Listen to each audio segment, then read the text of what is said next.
Okay, welcome back. Thanks to all the viewers out there that are tuning back into Street Culture. So today I got with me somebody who wants to stay off the camera because of his job. He's got a secret squirrel job and works for the government. But he did want to share a couple of things. He's an auto enthusiast and he's a Mercedes lover, and he brought a couple things in that I thought I would never see in my lifetime. So let's get to it. All right, so yesterday was Veterans Day, and Americans enjoy the freedoms that they have because of service members' service. Well, some service members have really done more than you could possibly imagine or fathom. Multiply it by times infinity and beyond, and you'll have barely a grasping of what we're talking about. But for those of you who are historically knowledgeable, World War II had a couple really heavy battles, and one of them was the D-Day invasion, and the other one was the Battle of the Bulge, where the Germans surrounded the American forces for an extended period until they beat back the forces and could actually wait and endure enough suffering and hardship until the rest of the army could catch up and help bail them out. Well, this guest of mine, who is off to the side over there right now scanning his phone, wants to share with us his grandfather's discharge from 1945. And this is an amazing piece of paper here. I'm being very careful with it because it's so brittle, and it's about 70 years old, roughly 60 or 70 years old. It's really something that you don't see very often. And on here it says, for awards, Good Conduct Medal, Bronze Star ×2, Purple Heart, Distinguished Unit Badge with 1 oak leaf cluster, and I can't even make out what this one is here, and then 1 Arrowhead Victory Medal. Now this service member, his grandfather, was discharged out of the military in 10 December 1945, and out of respect for security and other things, I'm going to not let that focus in too much. But what I will share with you is this, and I'm not going to say the soldier's name, also out of security reasons, but this was awarded to his grandfather. Here's the original casing from World War II.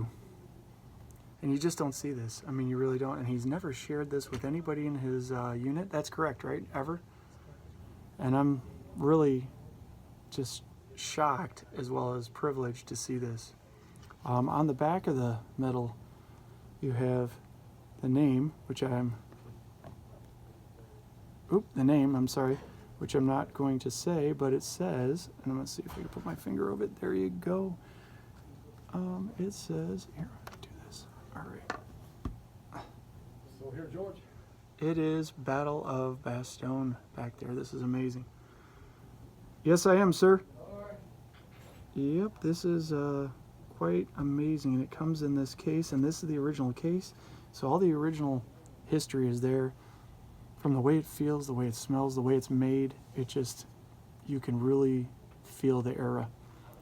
So this was the Battle of the Bulge. This is the battle where the Germans were surrounding the American forces, and it was just horrible odds and opposition, and the Germans sent a message to the Americans saying, do you surrender? You know, give up, you know, that type of thing. And the Americans' classic response, which is now written in history, was just one word: nuts. Pretty much in a nutshell, no pun intended, the Germans got the response from the Americans saying, you're pretty much nuts to ask us to surrender. So not only that, but the second war battle that was really pivotal was the D-Day invasion. And this Bronze Star was earned by his grandfather at the D-Day invasion. Now imagine, we talked about this earlier, you're jumping out of an airplane, because he was in the 506th, right, Airborne, supporting the 501st Airborne, supporting the 101 Screaming Eagles out of Campbell. And 506th was the Band of Brothers, so they were in the same general area. So this is just amazing. So he was supporting the 101st Screaming Eagles out of Fort Campbell, Kentucky, jumping out of an airplane in World War II with machine gun fire coming down while he's dangling from a parachute, pretty much helpless. unless he was shooting on the way down. And even then, you're still helpless because there's so many weapons pointed at the sky shooting at you. Imagine that for a second. Bullets flying everywhere, tracer rounds, which are rounds that light up and glow. I mean, you got to be scared. I mean, there's no way you couldn't be, unless you were invincible. But anyway, he jumped down into that. Not only did he survive the Battle of the Bulge and D-Day, he made it all the way through his military career to achieve not 1 but 2 stars. And then he came back and further served his country in the United States Postal Service for another 26 years. 26 years. So all the freedoms that you have, everywhere you can go without getting checked for papers, like they always joke in World War II and Nazi Germany about you need papers to go everywhere, across any borders, any states.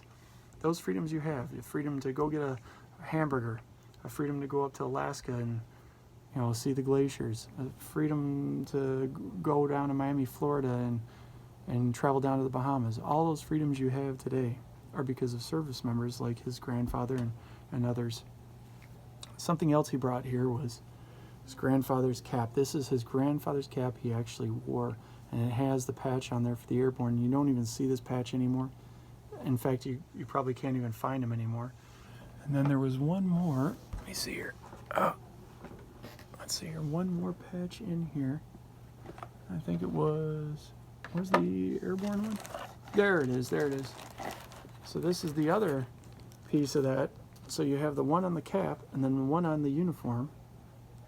And then behind that he has the 101 or 101st Screaming Eagles. So it's just amazing. And even it says on here, this is Grandpa's. This is unbelievable. So that being said, yesterday was Veterans Day. Today you have freedoms. The reason being is because of your service members that have, and fellow citizens who have become service members and served their country.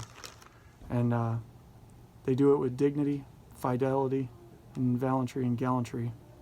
And his grandfather, which he can't come on here, is a prime example of the intestinal fortitude, determination, courage, and honor that it takes for you to maintain your freedoms.